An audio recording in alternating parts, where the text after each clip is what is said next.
Um, Hi, Karina. This is Zycro, and I'm responding to your video where you talk about the soul.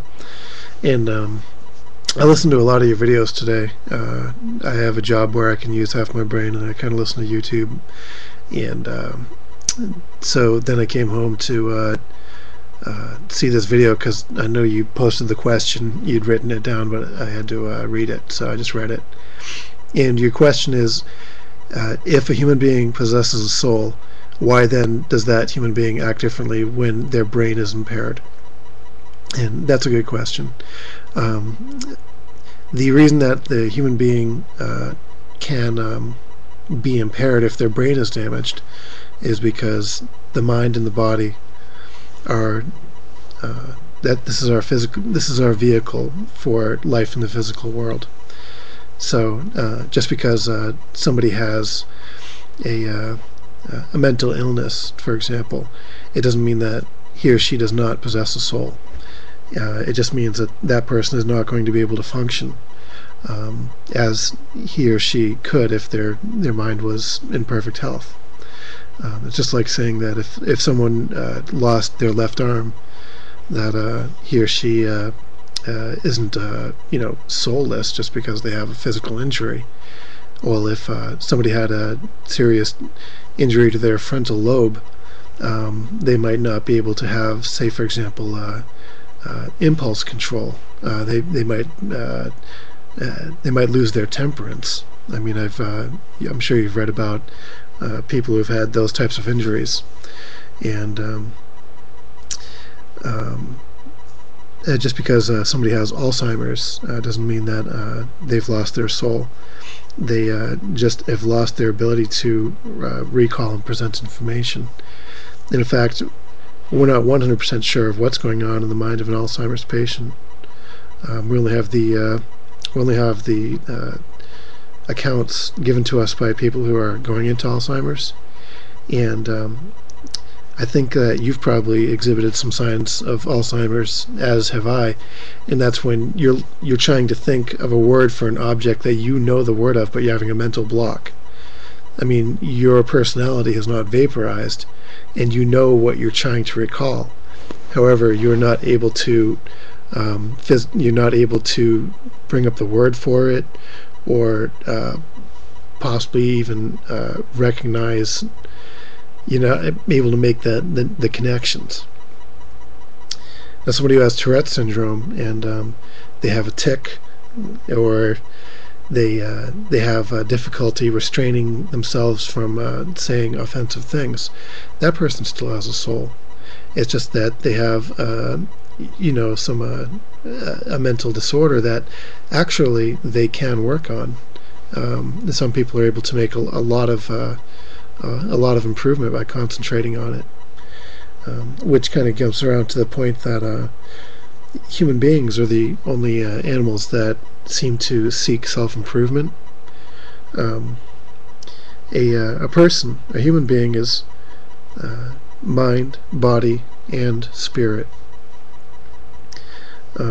It also what else did you talk about? Oh, you mentioned why if somebody receives a lobotomy, are they switched from having a personality to just being a zombie? And you said a couple of things, but that goes along with pretty much everything I was just saying. Just because you have a brain injury and you're not able to operate your vehicle, so to speak, it doesn't mean that you don't have a soul. And just through my own personal experience, I've had the I guess you could say the blessing of working with some severely handicapped people through an Easter Seals camp.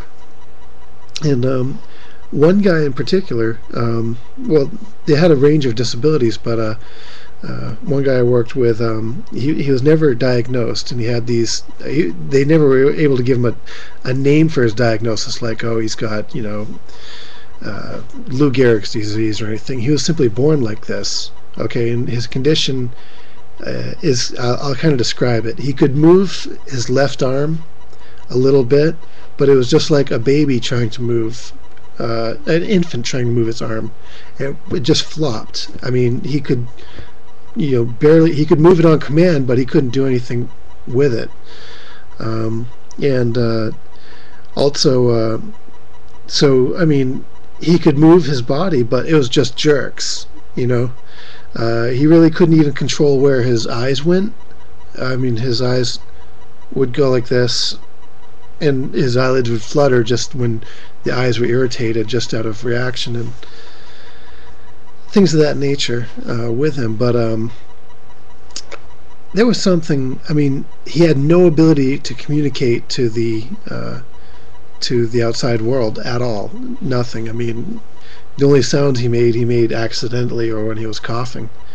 And so they don't even know exactly what. I mean, there was brain activity, but you can't read it. And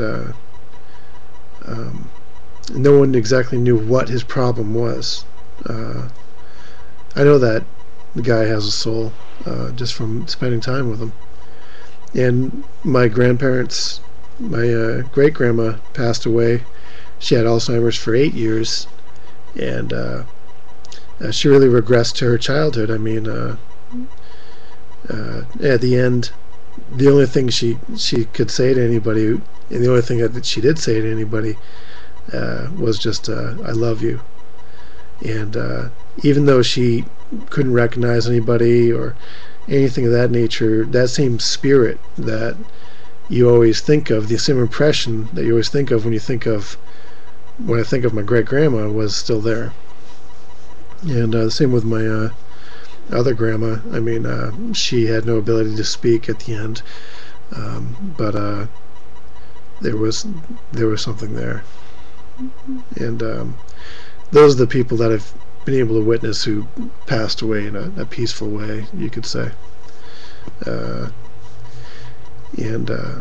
Anyway, I do believe that all human beings have souls. I do believe that they're eternal, even if the physical body and the mind are finite. And also, we're not even exactly sure how much the mind itself possesses personality.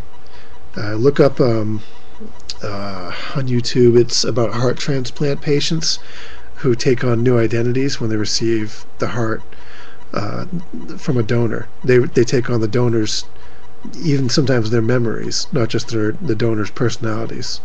So it's really hard to say exactly where in your body your